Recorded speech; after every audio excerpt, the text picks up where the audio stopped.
Today we are starting with a new blank workbook, and we're going to do some practice on some of the features that we've talked about in the last videos and in class. So go ahead and choose a new blank workbook and notice some of the things that we've talked about here in class that are going to be labeled for you.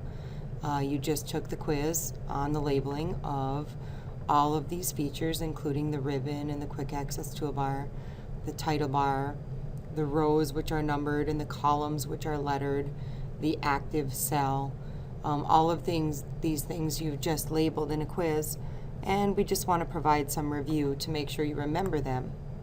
So before we begin our spreadsheet, you want to make sure that you always talk about a couple of things before you start. What is the purpose of your spreadsheet? What information is needed in your spreadsheet? And how should it be organized? Those are some of the things you want to think about so that you don't make mistakes that are very hard to fix later on. In this case, we're just going to have you follow along as we create a simple spreadsheet that's going to store some grades for a few fictional students in a class. So you want to be here in Excel, and as you can see, the cells are blank, and we're going to start here right at the top, and we're going to call this spreadsheet Student Grades. And for now, even though it's too long for that column, we're just going to leave that alone. And right here at the top, we're going to put last name, first name. It's easiest to use tab to go across as you're typing. We're going to add some project scores here. So we're going to call them Project 1, Project 2, Project 3, and Project 4. Then we're going to press return, and notice here that some of the information in the cells doesn't fit. You could go between the column letters here and drag it to make it fit, but the easiest way to make information fit is to double click the border, which makes sure that all of the information will fit at once. In this case, we actually don't probably want yet that information for this first column be as wide as it is. So I'm going to drag this one back. And the reason is because notice that student grades actually will spill over into the next cell. That's because there's nothing in this cell next to it, and that's how Excel works. And in this case, we know nothing probably will go there. And one of the things you can do, which is an excellent feature in Excel, is to use this feature called merge and center. In this case, rather than making this first column width wide to make this fit, what I probably would like to do is make this title fit centered across the entire spreadsheet that I'm going to create. The merge and center tool will do just that. It makes it look like it's one large cell, like a title, and it centers it across all of the selected columns that I've chosen in this case. I probably would also want to make this slightly larger since it is going to be a title, and I may even change this font to be something a little bit different so that it looks a little bit more formal and like I'm actually creating a spreadsheet that's going to store student grades in it. We're going to make up some fictional names here to fill in. If you want to just go ahead and follow along with me as I fill in this information. And some project grades here so that later on we're going to be able to take some averages and do some statistics on these grades. So go ahead and fill that information in, pausing as needed. When finished, your spreadsheet should look similar to this. One of the things that would have been nice, however, would be to actually store the dates that these projects were completed and turned in. And it's fine to go back and to be able to insert information after it's already been done. In this case, we want to add another row here so we can put some dates in here. Notice on the home section of your ribbon, under Insert, you have the option to insert sheet rows. Now, I've selected the row that I want the new row to go above so that Excel will know exactly where I want to put this row. And in this case, I'd like to enter some dates for these projects. So let's go ahead and choose some dates.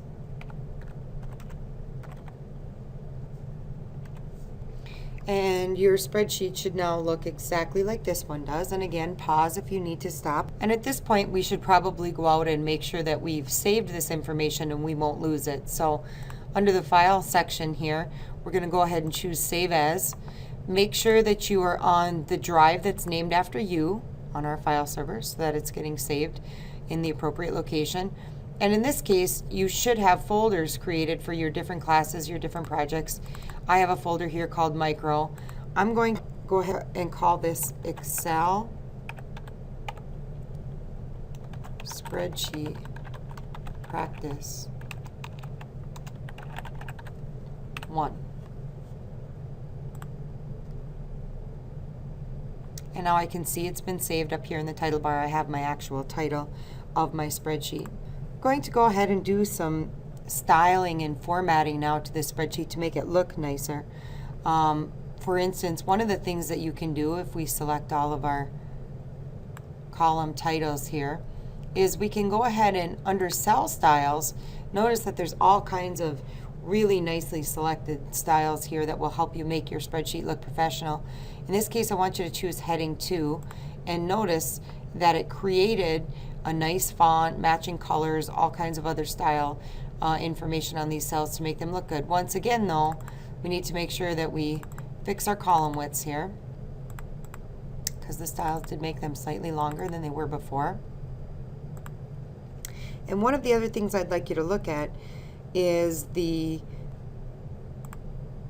theme that can be chosen that goes along with your cell styles. Now, themes are a way for you to choose, as you can see in the background here as I'm pointing to different themes, it changes. Different colors, fonts, styles that kind of go together that Microsoft Office has already created for you. You can actually make your own theme if you ran a business with your own colors and your own fonts that you tend to use, including your own graphics that go with your company. So in this case, I just want to choose the theme called Banded. And notice what that did is it created all of those cell styles into a color and a pattern and a font that matched that style.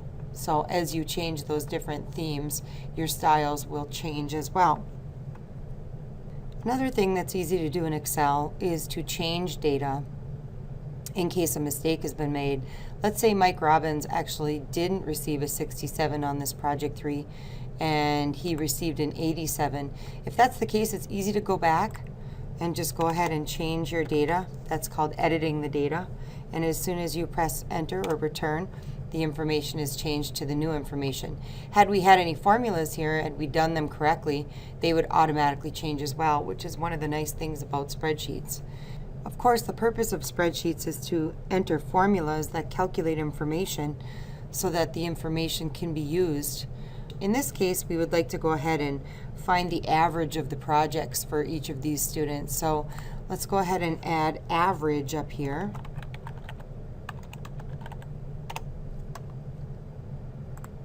Now notice it did pick up some of the formatting here because it recognized that this cell style was there, but it did miss a little bit of that formatting too. One of the excellent tools that Microsoft Excel has is called the Format Painter here on the home section of the ribbon. Anytime you want one cell to look exactly like another, as far as the formatting goes, you can use the Format Painter. When you turn it on, you can see right now that it looks like a paintbrush with it. And when I click on another cell, it now will copy that format exactly from one cell to the other, and you can see it looks exactly like the other ones.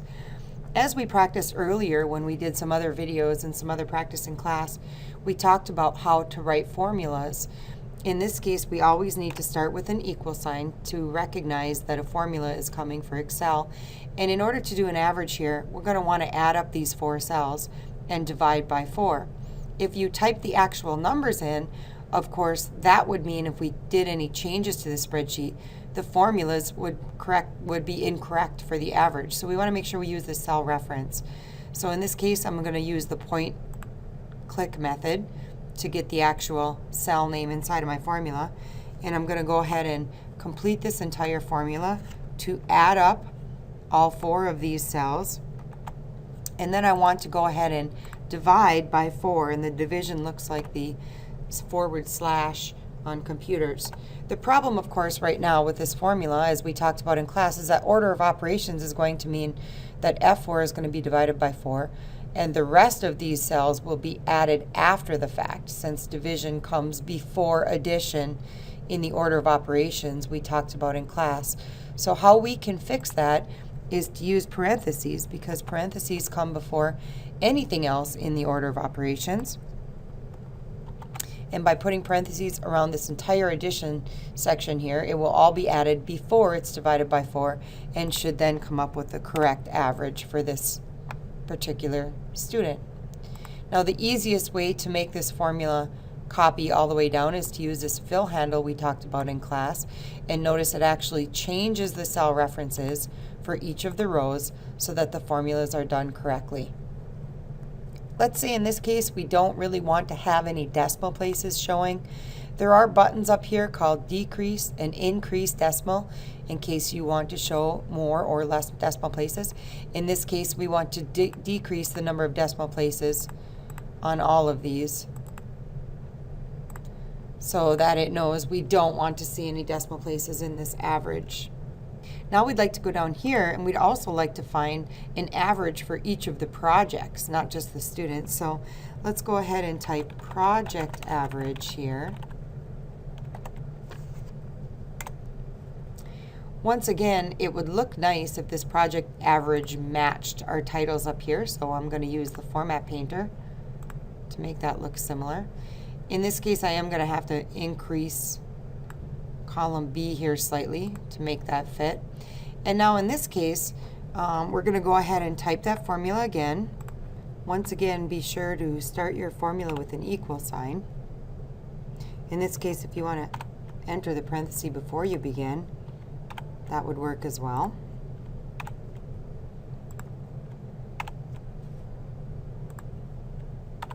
And divided by 4 once again, because again we have 4 numbers. And once again we can drag that formula across in order for it to automatically calculate for each of the columns. In this case it changed the column letters in our formula to recognize that we were copying this across. Again, if we'd like to reduce the number of decimals we have in the formula, we can do that as well.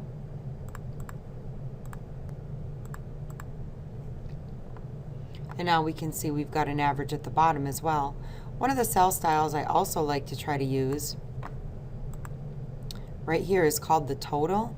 It gives your bottom numbers a little bit of a better bold indication with the lines around it so that you can see that these are not included in the numbers above. And the last feature that I'd like to demonstrate today is called conditional formatting. Conditional formatting is an excellent tool that allows you to really pull information out from your data without having to inspect it too close. Lots of people get bored with numbers, and being able to visualize things very quickly, conditional formatting can help do that. What conditional formatting does is has certain rules. You can choose all numbers that are greater than a certain number or less than or equal to. There's all kinds of different options here. There's also what they call top and bottom rules that allow you to pull out the top, let's say 10%, or bottom 10%, or in this case I want to take the below average scores so that we can see exactly which scores are below average, and maybe have some conferences with these students or with their parents so that they can be aware of the fact that they're falling below average. Notice here you can pick all the different formatting depending on what you want it to look like. You can also create a custom format if you'd like, but we're just going to be okay with the light red fill and the dark red text right now. And when we click OK, you can see that those that have fallen below average are actually shown in red. I'd like to also do some conditional formatting for the very high grades. In this case, I'm going to choose the top 10%, and I'm going to make those yellow fill with dark yellow text. And now you can see if I wanted to reward those students or maybe commend them on a job well done, I can see exactly which projects were the top 10% in the projects listed on this spreadsheet.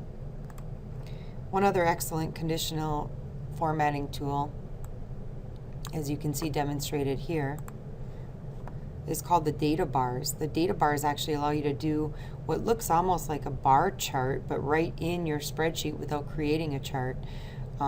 There's all kinds of different things you can do here with icons and rules, but we're just going to try the data bars. And in this case, I'm going to let's do the blue. Notice what that did is create a bar indicating all the different amounts of the average. So let's go ahead and change one of these numbers here. Let's put Greg Johnson down to 70 on this last project. Notice his average went down because we used the formula correctly, and see how that bar is indicating in relation to the other averages exactly what his score looks like. So I'd like you to go ahead and save this practice sheet and upload it into Moodle so that I can see that you followed along here.